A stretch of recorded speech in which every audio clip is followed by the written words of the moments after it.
Hello, traders. Thank you for joining me. This is Ben Leto. We're going to go over several charts using LettoChannels. Again, we are not guessing the tops and bottoms, but we are trading the math here. A lot of people think that finding tops and bottoms is extremely difficult, and I do agree. It is certainly a challenge if you don't have the right tools. You need the right math, you need the good statistics, you need a good algorithm to find out when is a market overbought, oversold. It's that simple. So let's take a look at LettoChannels here on a couple of different instruments. So I've got one here called Solana. Have you ever heard of Solana? So it is one of the cryptocurrency coins. Earlier today, we had a beautiful setup for the buy right here at 9:45 in the morning Eastern time. LettoChannels is this little green dot and these pinstripe regions down here. This is oversold area.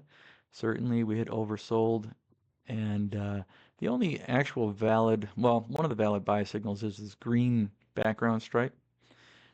Taking that long, you did find the low of the move this morning, going up right into this time when we had a sell signal. Really nice move in Solana today. So this is current day, January 23rd, 2026. So 289 in Solana. Since then, we had a little sell-off, and then the market had touched again, overbought, sold off from there, and you can see right now we are breaking through to new highs. Let's jump over to an equity stock here. Good old-fashioned Meta, right? Mark Zuckerberg's trillion-dollar company. Um, Here is the setup today in January 23rd. We had a good sell signal right at the top of that move. Retraced a good amount. Let's see what we moved down. Roughly, we moved down four and change. Our first target is normally the midline. In this case, it's a rolling VWAP of the market. So rolling VWAP means every hour it recalculates a basis of the last 3 hours. So it's just a rolling VWAP. What it does is brings it tighter to the price. So we did have a sell-off here. We had a nice sell-off in this area right here. Sold off to tune of 283. We went into overbought again. Had a number of sell signals. Not all were good. You know, the market just kind of stuttered out here at about 11:20 to 11:40, and now you see we're in another little bit of a down move. 267 was achieved on that down move. Let's take a look at Tesla. Now this I know is a trillion-dollar company, right? Um, Great move right here in the beginning. So this is 10 o'clock in the morning. We did hit our midline target, 343 in Tesla right here. A beautiful short, and we are coming near the midline here. Oh, we did hit it. Okay, so that was a good target achieved.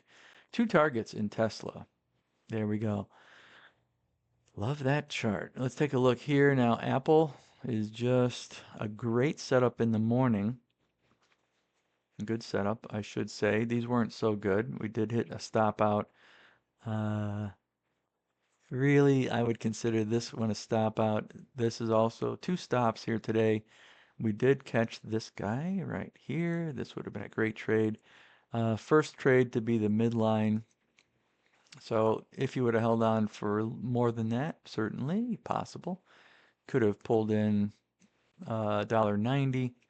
The sell signal here, not good. We definitely moved above that level. And there was a red background stripe. We took it down 72 cents. And now the market is just kind of floating up there a little higher. Let's take a look at gold. Gold I don't have any current data for, so we can ignore gold. But take a look at the ES, guys. This market made me mad today. Beautiful setup on the long, right here at 9 o'clock, 9:10. I was watching the market here. I did not get a chance to participate, but it did take off. We hit our target at $337. Another little one-touch long here. We did not get a green background stripe. That's based on a couple different filtering criteria. But going long here would have pulled in a lovely 1,600 bucks.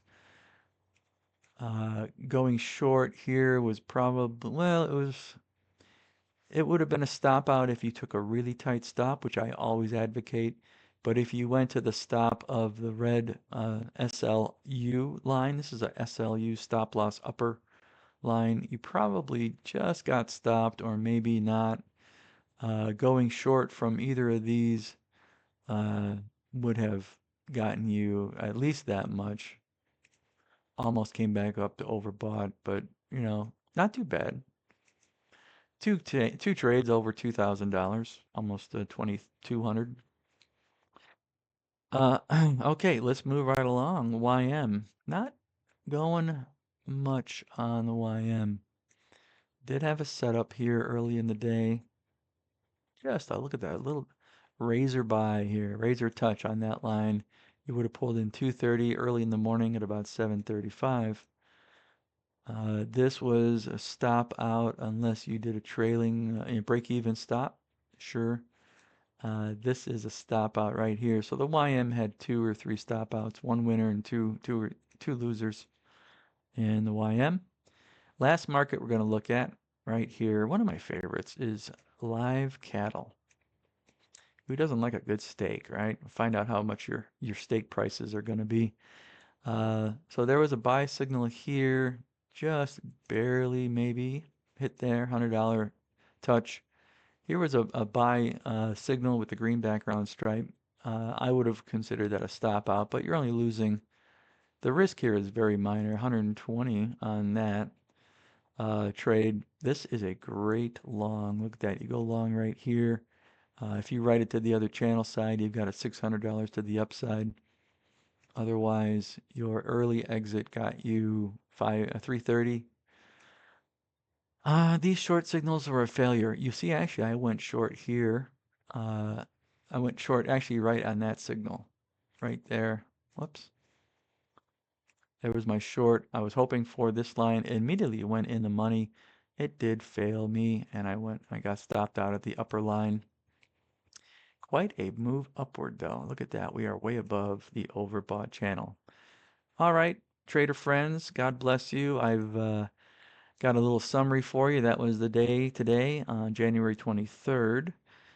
Feel free to write me, email me, comment on this video. Let me know if you have any questions. Love to chat with you and set up a one-on-one meeting. Go through any market you want. We'll take a look and cover that as well. Looking forward to hearing from you. Thanks again.